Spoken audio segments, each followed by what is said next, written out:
Ada loh gambar-gambar yang rasanya tuh nggak cuma bercerita, tapi kayak teriak. Gambar yang bikin kita berhenti sejenak dan memaksa kita untuk benar-benar melihat. Nah, kali ini kita akan coba bedah salah satu gambar yang teriakannya kencang banget tentang pembungkaman. Oke, ini dia gambarnya. Coba deh perhatiin. Langsung kerasa kan tegangnya? Kayak ada sebuah drama yang membeku dalam satu momen. Jelas banget ada konflik di sini. Konflik yang bikin gak nyaman, dan tugas kita sekarang adalah coba memahaminya bareng-bareng. Biar kita benar-benar paham apa yang terjadi di gambar ini, kita akan bedah lapis demi lapis.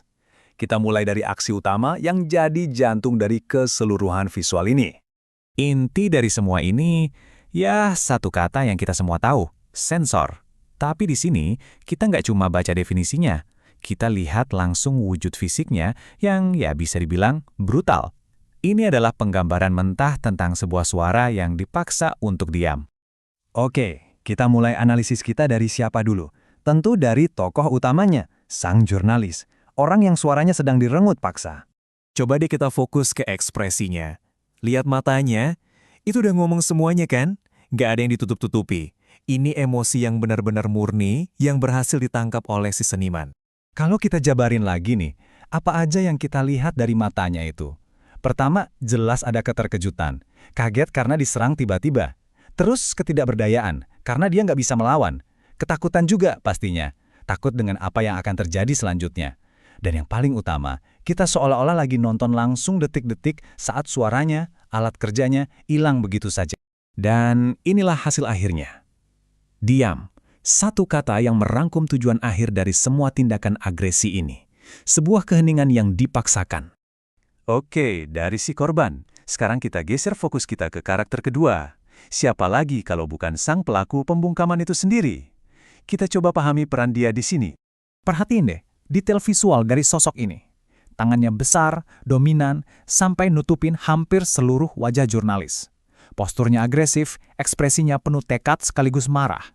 Semua elemen ini sengaja digambar untuk memproyeksikan satu hal, kekuatan.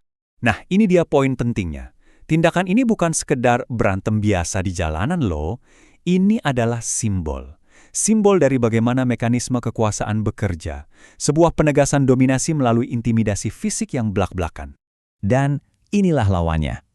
Kalau tadi hasilnya adalah diam, maka ini adalah penyebabnya, kuasa. Dua sisi dari koin yang sama dalam drama yang lagi kita saksikan ini. Tapi tunggu dulu. Ada pihak ketiga loh dalam dinamika ini yang sering banget kita lupain, padahal mereka ada di sana. Siapa?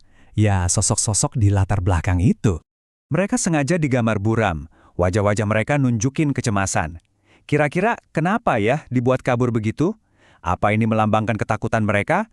Atau rasa bersalah karena cuma bisa nonton? Atau memang mereka nggak berdaya untuk ikut campur?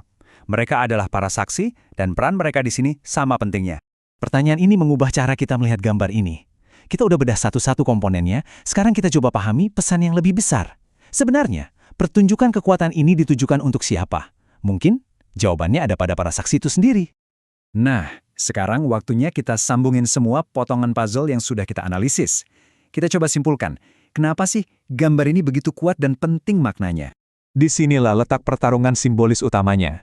Di satu sisi, kita punya mikrofon. Ini kan simbol dari pers bebas, suara rakyat, pencarian kebenaran. Di sisi lain ada tangan yang jadi simbol sensor, kontrol, dan kekuatan untuk menutupi kebenaran itu. Ini adalah pertarungan abadi yang selalu relevan. Pernyataan ini benar-benar jadi pengingat buat kita semua. Ini bukan lagi cuma soal satu orang yang dibungkam. Ini soal hak kita semua yang terancam ketika ada satu saja suara yang dihilangkan secara paksa. Hak kita semua untuk tahu. Dan kita akhiri bahasan kali ini di sini, dengan sebuah pertanyaan untuk kita renungkan bersama. Gambar ini kan gak cuma nunjukin sebuah tindakan, tapi juga seolah bertanya pada kita para saksi. Kalau ada suara yang dibungkam, terus siapa yang punya tanggung jawab untuk bicara? Nah, itu pertanyaan yang ditinggalkan gambar ini untuk kita jawab masing-masing.